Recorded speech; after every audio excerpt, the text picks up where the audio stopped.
Have you ever laid in bed at night, staring at the ceiling, and suddenly thought, what happens when I die?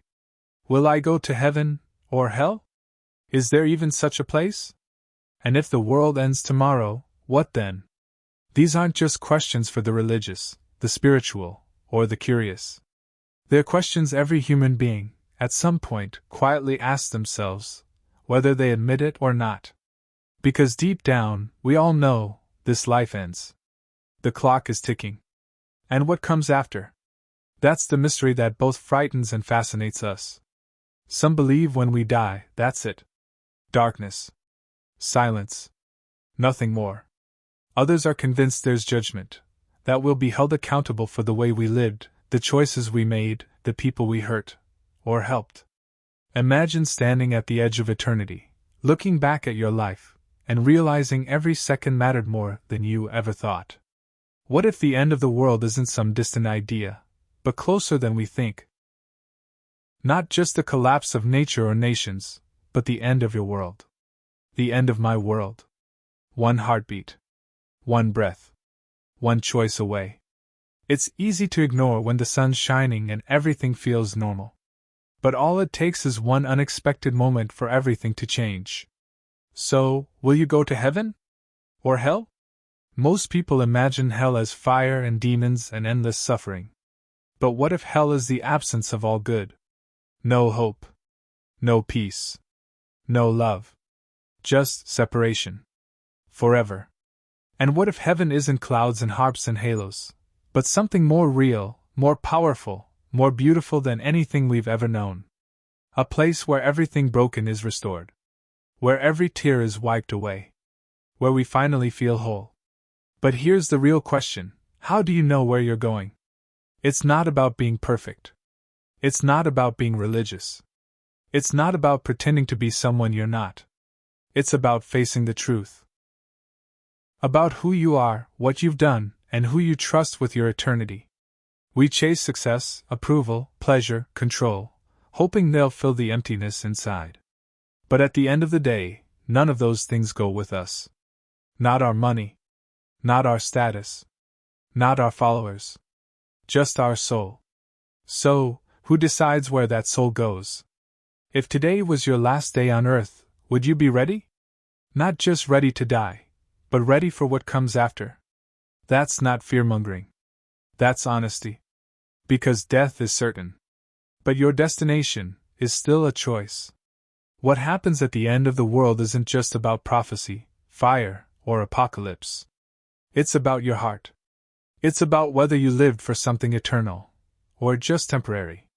It's about whether you said yes to truth, or ran from it. Right now you still have breath. You still have time.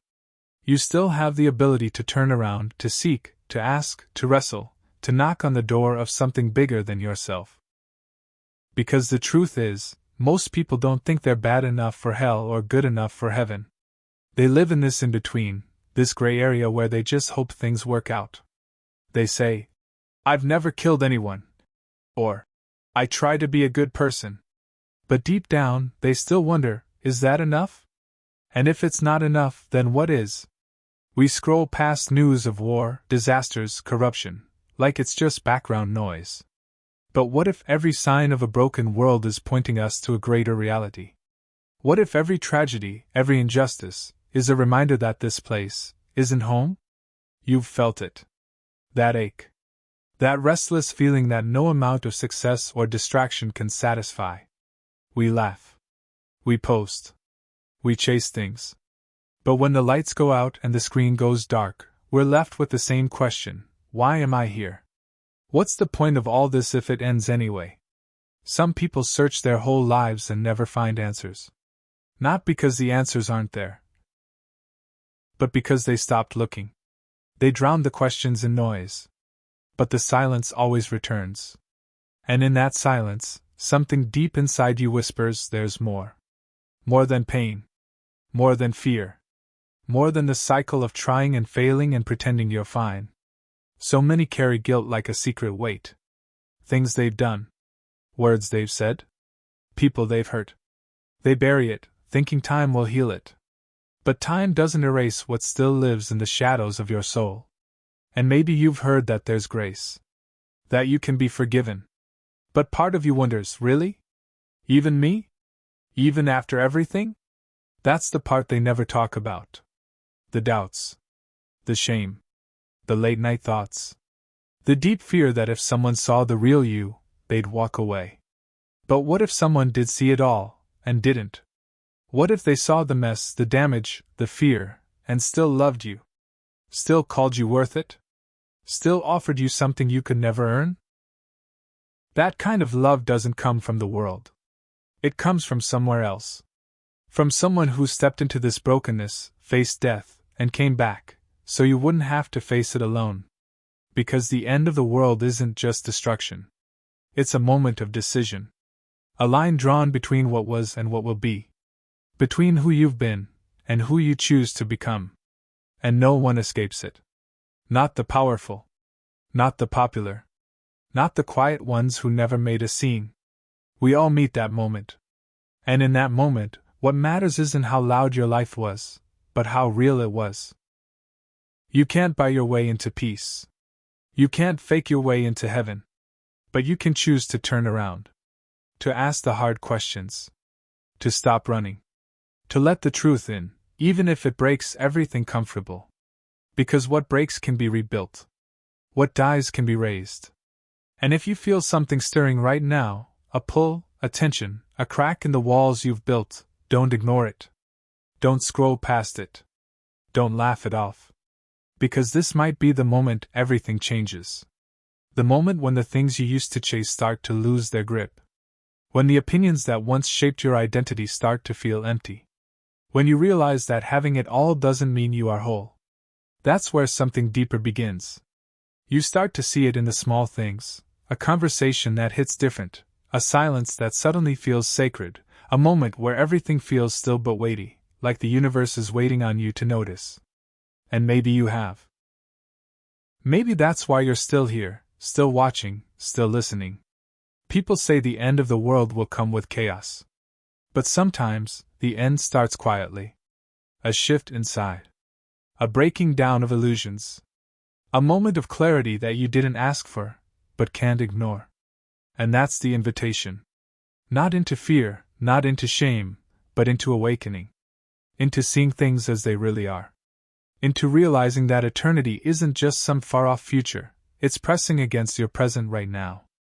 It's in your choices, your direction, your desire to be known and loved without pretending. Most people think they have time. They delay the decision. They numb the discomfort. They say, someday. But the world doesn't wait. Life moves. People go. Doors close. And you don't want to wake up when it's too late, wishing you had listened when your heart still had ears to hear. So much of this life teaches you to build walls, to stay safe, to stay distracted. But what if the real danger isn't breaking down, but never breaking open? Never getting to that place where you say, I don't have all the answers, but I know I need something real. Because in the end, what's the point of gaining everything, if you lose yourself? What's the point of running faster, if you're headed in the wrong direction? What's the point of pretending you're fine, if the weight keeps getting heavier? You don't have to carry it alone. You were never meant to. But first, you have to admit it's there. You have to be honest about the ache, the fear, the question no one else can answer for you. What happens when all this ends? And who will I be when it does? Maybe you've avoided that question for years. Maybe no one ever gave you space to even ask. But you have that space now. Not because you stumbled into this moment by accident, but because something, or someone, is reaching out. Not to condemn you. Not to control you. But to call you home. And maybe home isn't a place. Maybe it's the moment you stop running, the second you look up and realize you were seen the whole time. Even when you felt invisible. Even when the room was full and you still felt alone. Even when the mistakes piled up and you thought there was no way back. Still seen. Still pursued. Still loved. Not with the kind of love that demands perfection, but the kind that sees through the mess and stays. The kind that doesn't flinch at your flaws, doesn't retreat from your darkness, doesn't need you to perform. And maybe that's what heaven really is, not just a place, but a presence. A presence so full of truth that every lie you believed about yourself falls apart. A presence so full of love that even your deepest wounds begin to feel safe enough to heal. But if that's heaven, then maybe hell is the absence of that presence. The choice to walk away. Not because you were pushed out, but because you turned away. Because pride said, I don't need help. Because fear said, I'm too far gone.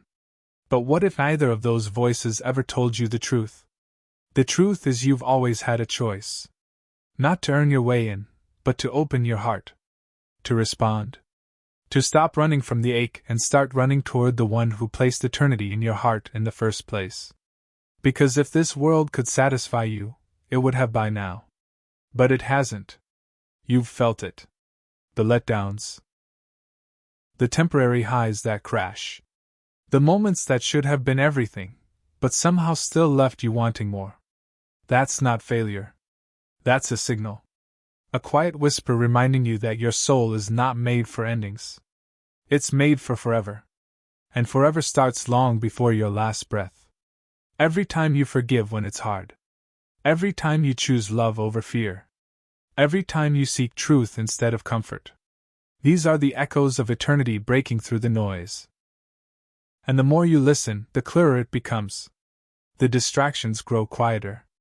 The fear loses its grip. The need to impress fades. And you begin to realize, this isn't about rules. This isn't about religion. This is about reality. Because whether you believe it or not, whether you ignore it or explore it, reality doesn't change. The end is coming, for all of us. And what we do before it comes, matters. Not just in some cosmic way, but in the deeply personal way your story unfolds. The way your soul bends either toward light, or away from it. The way your heart softens or hardens with every decision. And somewhere deep inside, you know what direction you're headed. Maybe you don't have the words for it. Maybe you've buried it under pain or pride or fear. But it's there. That pull. That question.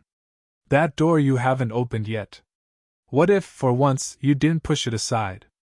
What if you stopped scrolling, stopped distracting, stopped pretending, and just opened it? Even just a crack. Not to religion. Not to guilt. But to the possibility that there's something, someone, waiting on the other side. And maybe that someone has been waiting your whole life. Not with anger, not with judgment, but with open hands. Hands that don't demand but invite. Hands that don't accuse but heal. Because you were never meant to walk blindly through this life. You were never meant to carry the weight alone, or to wonder in silence, or to guess your way through the most important question you'll ever face. You were meant to know. Not just believe, but know. That you're not forgotten. That you're not random. That you're not beyond reach. And once you see that, once you let that truth sink beneath the surface of your fears, you'll never look at the world the same way again. The sunsets will feel deeper. The silence will feel sacred. The questions will stop haunting you, and start shaping you. You won't need to numb the pain, because you'll understand it has purpose. You won't fear the end, because you'll know it's not the end. You won't crave the approval of people who don't see you, because you'll finally feel seen by the one who does. And the more you step into that truth, the more you realize, it's not about finding all the answers right now. It's about being honest enough to ask the right questions. Brave enough to face what's real. Open enough to let your heart be changed. Because the end of the world doesn't wait until you're ready. But grace does. Grace is patient. Grace is relentless. Grace is the knock on your door that never goes away, no matter how many times you ignore it. And maybe tonight you hear it louder than ever. Maybe you feel it in your chest. That trembling. That urgency. That still small voice that says, this moment is not just another moment. What if that stirring is the beginning of everything you've been searching for? Not a feeling. Not a fleeting moment. But a shift, a crack in the old story you've been living under. The moment you stop waiting for life to make sense and start stepping into something greater than yourself.